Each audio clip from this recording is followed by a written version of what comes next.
come from Luton, a town that's been destroyed. I know Luton's a blueprint for every town and city. New York is a blueprint for every city in America. Yeah. So my town was Luton, and I first come here in 2011, and I gave a speech called "A Warning to America." It's before I had the platform I've got now, because I wish someone come to my country 30 years ago and warned me. Right. This is what's going to happen. This is how it's going to happen. So I come to America even now on this trip to say, I'm telling you how it's going to happen. I've seen how it happens. They've took over my town. They've took over most major towns in the UK. They've changed the culture. The government surrendered to them. The police surrendered to them.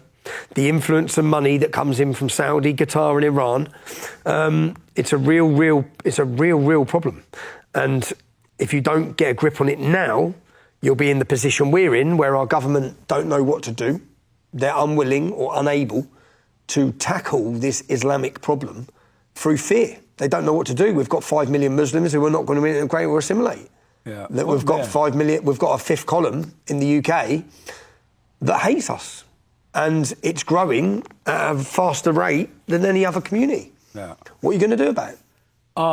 At one time, were there no Muslims in the UK, or only a few? How did so many people get there? So many Allahu Akbar people get there? Well, the same way. Illegally? You've just had how many? 10 million come in the last 4 years. The same way your borders were opened, our borders were opened. You have to, you know Manchester, the city of Manchester. Have you heard of Manchester's like the London of the North. Right. Well, when Ariana Grande concert was blown up by a suicide bomber called Salman Abedi, he blew up 26 children, murdering them. When he did that, I looked at Manchester, because Manchester's not known as having that big of an Islamic problem. So I started looking at the numbers in Manchester. Manchester had 25,000 Muslims. 10 years later, it had 50,000 Muslims. Wow.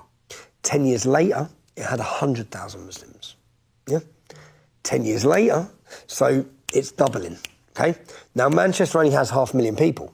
So you're another 20 to 30 years away from the entire city of Manchester being Muslim, and it happens like that. And I've seen that in my hometown. An area like our area, and all of a sudden you just look around and think, what happened? Yeah. What happened here? Now, how does that happen? That happens with open border mass immigration, as well as legal immigration, when your politicians are bringing, for example, the Somali community, who were flown in intentionally. We've faced every single aspect of this. Then they bring their spouses, they come in, then they bring their spouses, their families. Every Pakistani who's brought into the UK was marrying another Pakistani from Pakistan just to get another person in. Then they will get their families in, and then you just see the change. But when they have 5.6 children and we have 1.3, it only takes a couple of generations to quickly change the entire fabric of a town. Wow. And that town's never coming back. Luton, my hometown, is never come. Yeah. London is 33% English. London. Wow. Is that right? Is it right that whites are going to become a minority in England? Is that right?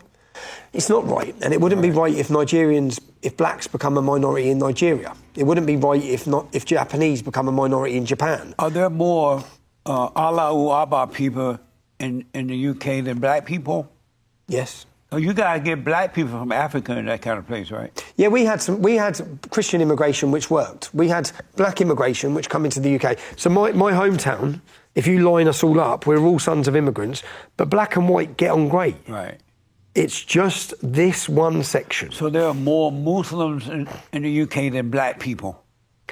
I'd say so, yeah, I presume so, yeah. That's amazing. How do the blacks get along with the Allahu Akbar people? Unfortunately, now, through the prison system, all the young black gangs are converting. They don't really get on. They don't really get on, or didn't really get on. Right. When I was growing up, when there was trouble, it's whites and blacks. It was always whites and blacks against Pakistanis. Right. So the fights in the town, whites and blacks were always together against Pakistanis.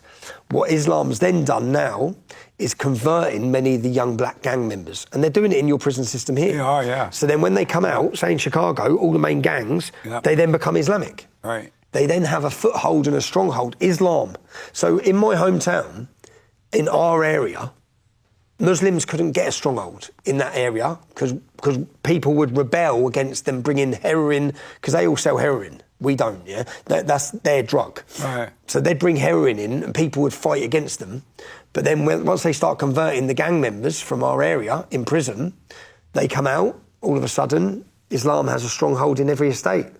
And whoever controls the streets controls the town. That's the reality. So the Muslims bring in the heroin? Muslims bring in the heroin. Really? That's a Muslim drug.